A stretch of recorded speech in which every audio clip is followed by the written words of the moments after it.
What just happened? Everything has...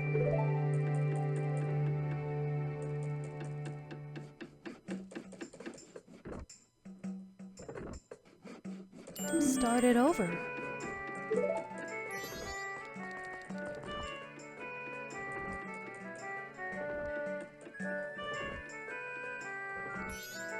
Well, what are you anyway? That song you played, that instrument. That instrument. Wait, that's it, your instrument. The masked salesman said that if you got back the precious thing that was stolen from you, he could return you to normal. Did you completely forget or what?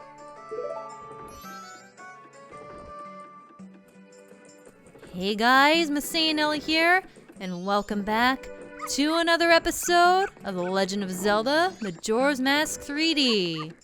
In the last episode, we reset time, and now it's a new day. So let's head back into the clock tower and see what awaits us.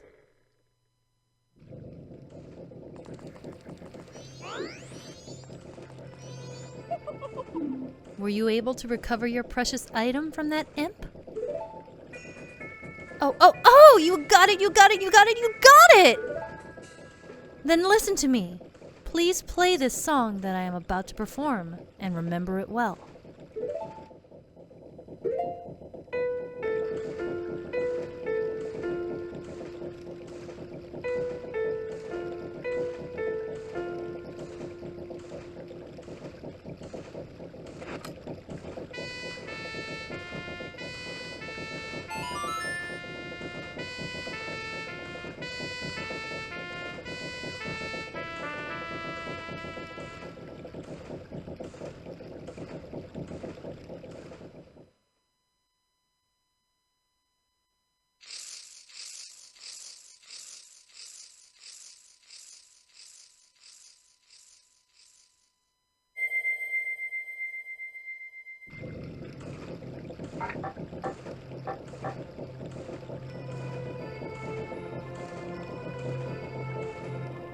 This is a melody that heals evil magic and troubled spirits, turning them into masks. I am sure it will be of assistance to you in the future. Ah, yes. I give you this mask in commemoration of this day. Fear not, for the magic has been sealed inside the mask. When you wear it, you will transform into the shape you just were. When you remove it, you will return to normal.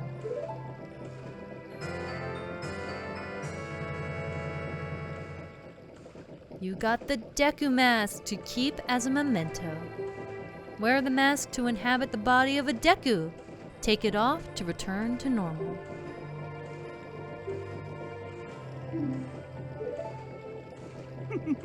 Now, I have fulfilled my promise to you. So please, give me that which you promised me.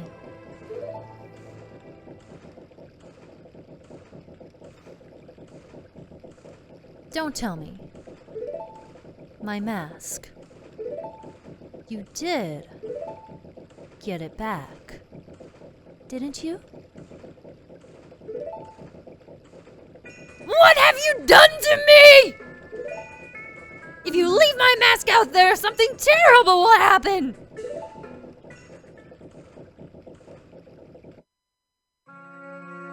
The mask that was stolen from me, it is called Majora's Mask. It is an accursed item from legend that is said to have been used by an ancient tribe in its hexing rituals. It is said that an evil and wicked power is bestowed upon the one who wears that mask. According to legend, the troubles caused by Majora's Mask were so great. The Ancient Ones, fearing such catastrophe, sealed the mask in shadow forever, preventing its misuse. But now, that tribe from the legend has vanished, so no one really knows the true nature of the mask's power. But I feel it. I went to great lengths to get that legendary mask. When I finally had it, I could sense the doom of a dark omen brewing. It was that unwelcome feeling that makes your hair stand on end. And now, that imp has it. I'm begging you, you must get that mask back quickly or something horrible will happen. I'm begging you, you must do it. Really? You'll do it for me? I was certain you would tell me that. Oh my, I nearly forgot. While you were gone, I found one of these. It appears to be one of those fancy notebooks the local brats carry around. Perhaps the imp dropped it? I have no use for things like this, so please, consider it a gift. I insist. No, really, take it. Use it. Now. Only good things could come of it.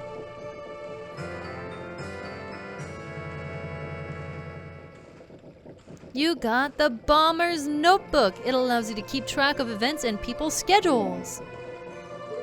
And now we have access to one of the most helpful things when it comes to planning and keeping track of numbers. We have the secret code of the Bombers now. From now on, events you see and people's schedules will be added to your notebook automatically. Hopefully, you'll find it useful. I'm confident you'll have no trouble handling the most urgent matter of this menacing mask. The fate of this land rests in your capable hands. You'll be fine. Surely you can do it. Believe in your strengths. Believe. No pressure! No pressure at all. This is great. This is fine. I am totally ready for this. All right, so we have a new menu that we can go check out. Again, this is our way of keeping track of quest lines and things going on in the world. We have our completed events. This is essentially everything that we have already finished, and everything that is ongoing is here up on the top. The bank loyalty program is going to be here for a long, long time. Actually, both of these are, to be honest. So, basically, we have this screen and we also have the schedule. This gradually gets filled in the more we learn about different characters. It's pretty cool. I do like this a lot. The little star on the portraits shows that you are familiar with all of their schedules. So see this Deku dude, we can see everything that there is to see, and here we can see details about where he'll be at certain times. It's a really cool way of organizing and of keeping track of everything that you've seen and everything that you want to see.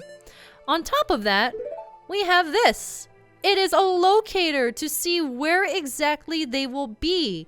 It's really cool and really useful. We can see exactly what area they'll be at what times. I guess that guy isn't exactly a good demonstration.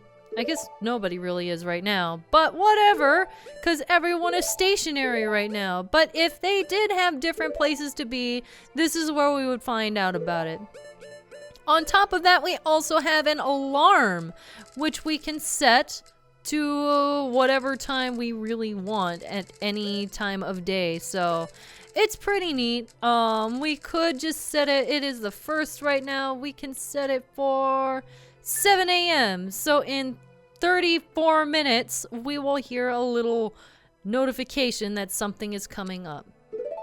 So we're just gonna test that out real quick, and that's pretty much everything about the Bomber's Notebook. Something kind of cool is that this is only gotten here in this version of the game. In the Nintendo 64 version, you actually had to play the Bomber Kids hide and go seek game again, which was always a pain. And honestly, I went many playthroughs where I just forgoed it. I just didn't feel like playing it, so I didn't, and I never did finish with the Bomber's Notebook. So that's something to keep in mind, that if you're playing the Nintendo 64 version, that you will have to go and replay their game to get it over again, because it did disappear with the timeline starting over.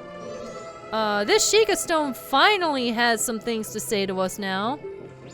Let's go ahead and see what this is like. I don't really need any hints. I'm pretty good, but we should check it out anyway.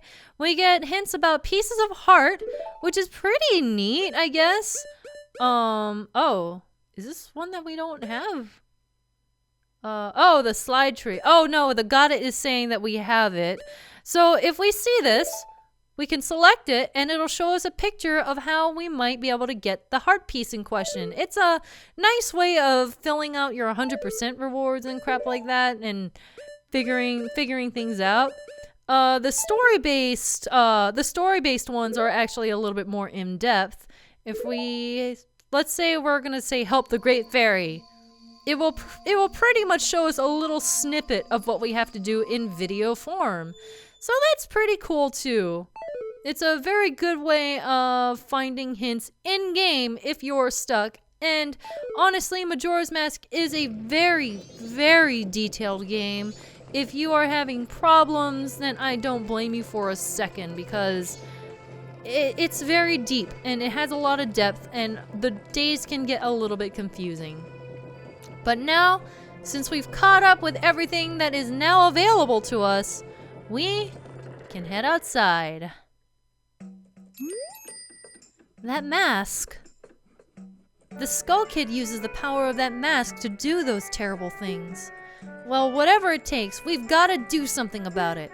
The swamp, mountains, ocean, and canyon that Tail was trying to tell us about. I bet he was referring to the 4 areas just outside town. There's one in each compass direction. But what do you suppose he meant by the 4 who are there? I have no idea. He always skips important stuff. I guess we should just go and find out. If we go through that gate straight ahead, we'll be heading in the direction of the swamp. Well, that's all well and good, but I have other things around town that I want to do first. And I'm just gonna go ahead and straight up tell you guys that there is a way to slow down time. Let me see if I can remember how this goes. Yeah. There we go.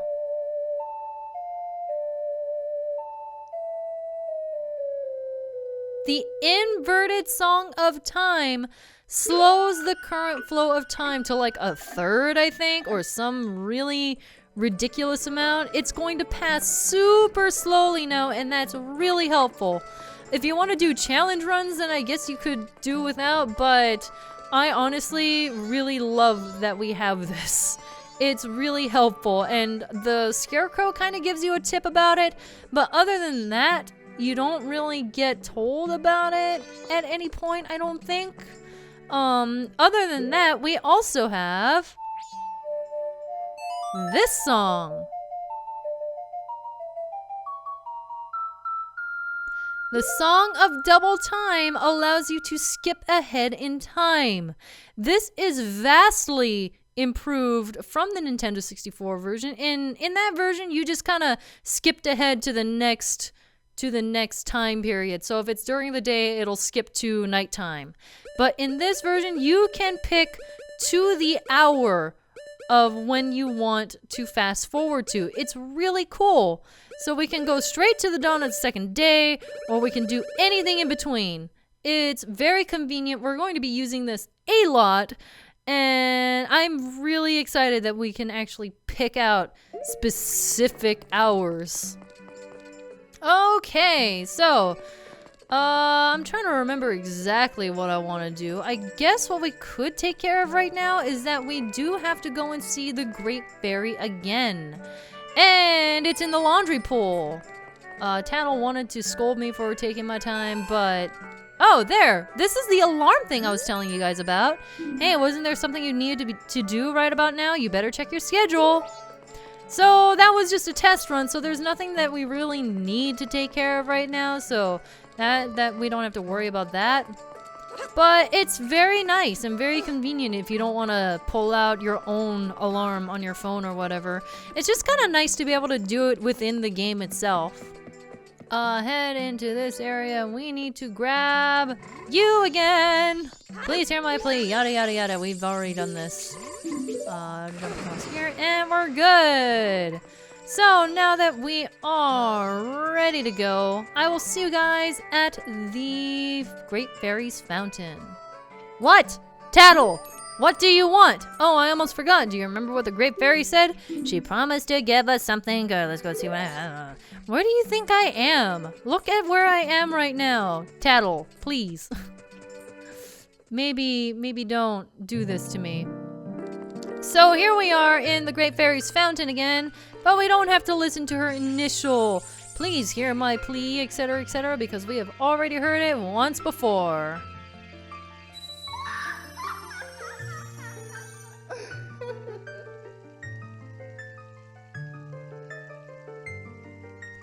Oh, Tattle, and you, kind young one.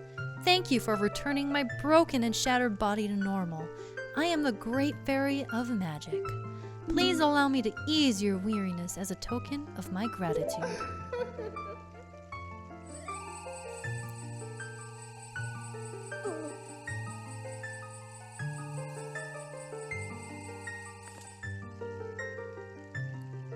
Oh, kind young one.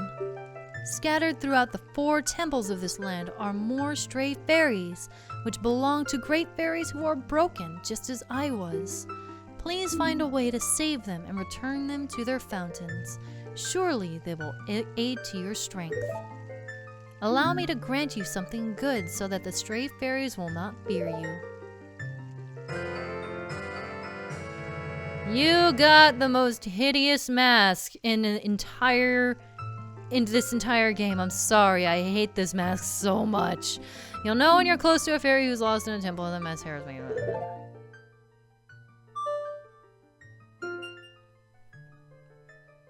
Alright, so we get to see our Bomber's Notebook in action. You found the stray fairy in Clocktown and revived the Great Fairy of Magic, who gave you the Great Fairy's Mask. Come see me whenever your quest has made you weary, even though I am in the hub town of everything, so you're probably not going to be down on hearts anytime soon. Okay, well, that's cool. We got the thing. Okay, but no, for reals though. For reals. Look at this freaking mask.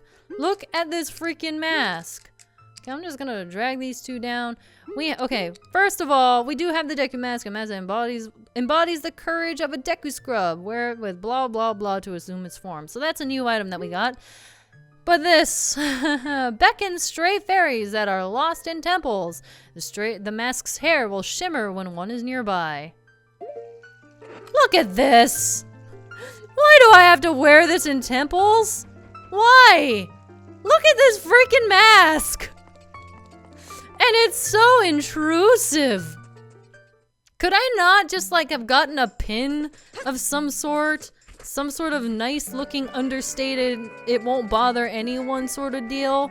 I would have really have liked that instead of that. I don't know, maybe I'm being a little bit picky, but I have never liked having to wear the Great Fairy's Mask in dungeons.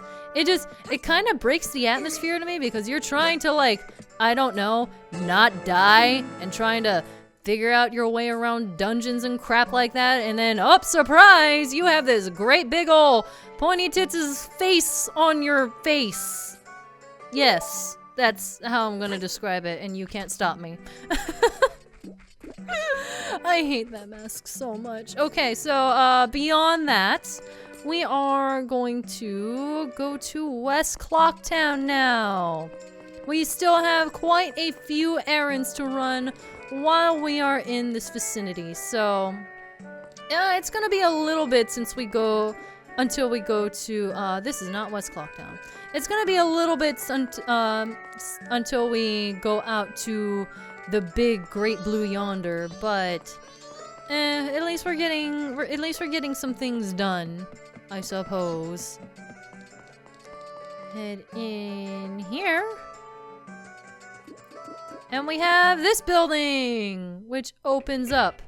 This is the lottery shop. This is kind of interesting, I guess. Would you like a chance to buy your dreams for 10 rupees?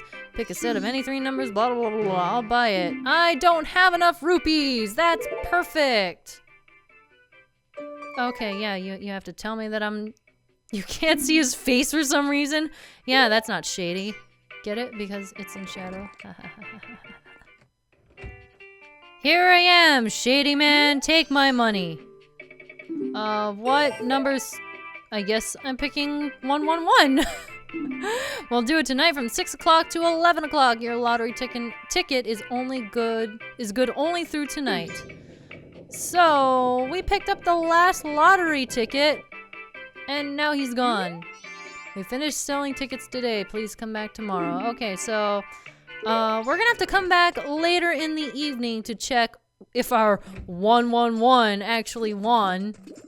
111 actually won. Ha ha ha ha ha. Okay, so bad rhymes aside, I think we are just about ready to call it quits here because we have done quite a bit and we've gotten the most hideous mask in this game. Congratulations. Everyone can go home. This is the epitome of everything ever. So, we're gonna leave the bank dude just kind of awkwardly flailing in the background, and I will see you guys in the next episode. We'll see you guys then. MasaeAnela out.